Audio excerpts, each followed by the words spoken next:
तोरा जरुआ के मजा कोई देले होई त बुझी मरो से मजा कोई ले ले न त लड़की बड़ा एडवांस हो गई बड़ी सा तन लइका होते जिबारे सा ओतने लड़की भी तेज बारी सा के हुए गो से मन नहीं भरे चार चार गो यार रखले बड़ी सा कि दर्द दिल के उनका सुना तो ना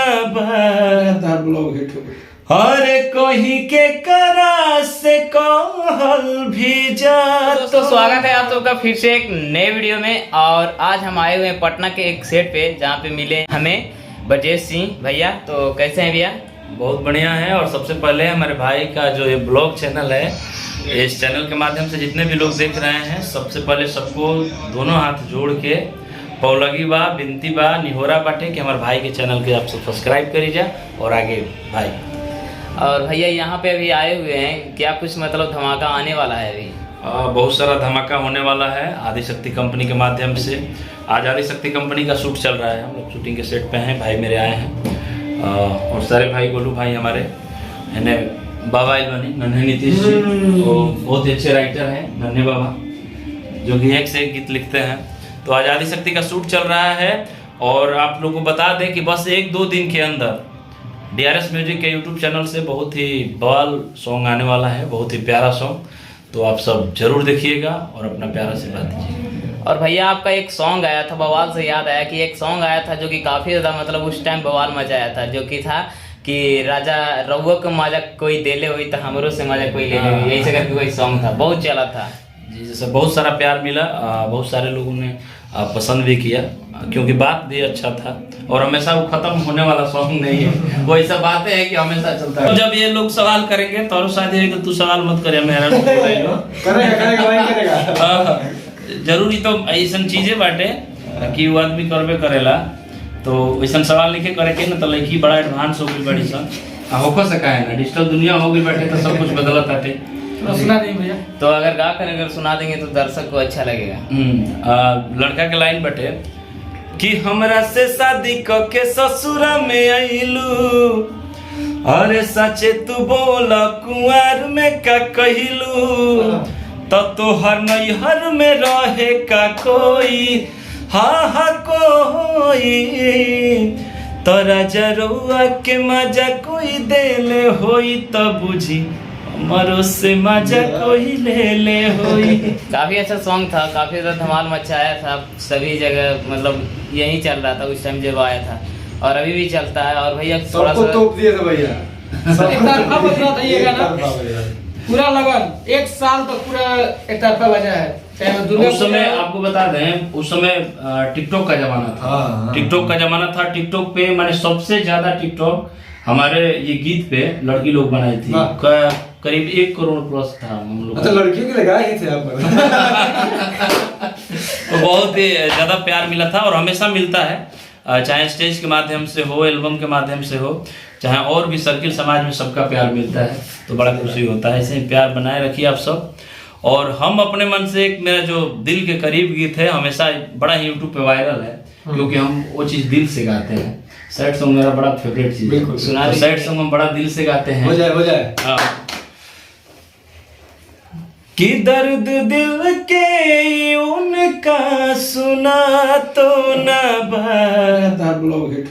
हर कोई के करा से कहल भी जा तो ना प्यार का होला उनका बुझा तो ना बा, हमरा के भुला गईले जाने उ कहाँ गईले, रोज राह देखिला हम अभियो लेना आइले, रोज राह देखिला हम अभियो लेना आइले, अब सितम ता सनम के सहा तो ना बा, ए हो गोलू जी खाना घोटा तो ना बा, प्यार का होला लंका बुझा तो न बा। ये गीत के इतना प्यार मिलल बा कि हर हाईएस्ट सॉन्ग के मिलियन में ई बा। गाना जोन बाटे हमरा दिल के करीब बाटे। सबके अच्छा लागेला खास कर हमारा सबसे ज्यादा दिल के करीब बाटे। राजू बता दो काय करीब बा। बता काहे कि जब पहला हमारा धोखा मिला तो ये खास कर ई गाना सुनत रही। धोखा धोखा काहे मिला है? तारा गलती के कारण मिल रही कि हम घर चलते हैं तो और मन कर तो हमारे गलती कारण हम कहीं और ही में ध्यान दे देते हैं। लिंक भेज देंगे ब्लॉग का लिंक भेज देंगे। तो ये मेरे भाई का ब्लॉग चैनल है, आप लोग सपोर्ट करिए। और मेरे ये देखिए रहे हैं स्मार्ट चेहरा, मेरे प्यारे भाई बहुत ही प्यारे लगते हैं, दिल से इनको बहुत मानते हैं हम। तो ऐसे ही सब भाइयों का प्रेम बना रहे और लगातार हम लोग आप ही लोग के माध्यम से तो कुछ लोग जानते हैं, आप लोग हमेशा हम लोग को चर्चा में रखते हैं। भैया आपकी मेहनत नहीं आप लोग चर्चा में रखते हैं। बोले ना मीडिया जो होती है ना, यूट्यूबर होते हैं और समाज की आईना होता है, सब कुछ दिखाते हैं साफ साफ कि क्या हो रहा है। हर जगह का जो अपडेट होता है टुडे मतलब अपडेट करते रहते हैं। तो टुडे न्यूज़ भोजपुरी का ही आ रहा है भैया।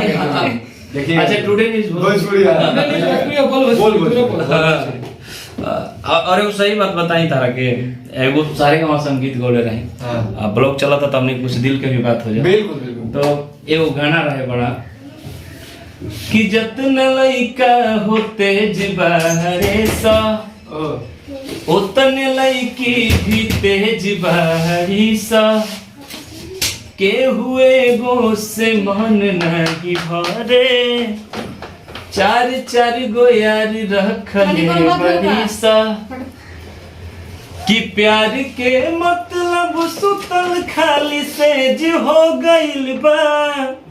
एकदम सही बात। प्यार के मतलब सुतल खाली सेज हो गइल बा, प्यार नन भेज हो गइल बा आजकल के हो, हर प्यार नन भेज हो गइल बा। ये कलयुग है, सही बात है। सही बात। काफी अच्छा लगा भैया से मिलकर। और भैया हमारे चैनल के बारे में लास्ट में कुछ बोल दीजिए। हाँ भाई का ये जो ब्लॉग चैनल है इसको आप सब ज़्यादा से ज़्यादा प्यार दें और हमेशा जो भी लोग इस वीडियो को देख रहे हैं प्लीज़ आप सब लाइक करिए, कमेंट में अपना प्यार आशीर्वाद जरूर दीजिए और चैनल को सब्सक्राइब करके इसको ज़्यादा से ज़्यादा बढ़ाइए ताकि आप सबको ज़्यादा से ज़्यादा न्यूज़ मिल सके। चलिए मिलते हैं आपसे किसी नेक्स्ट वीडियो में।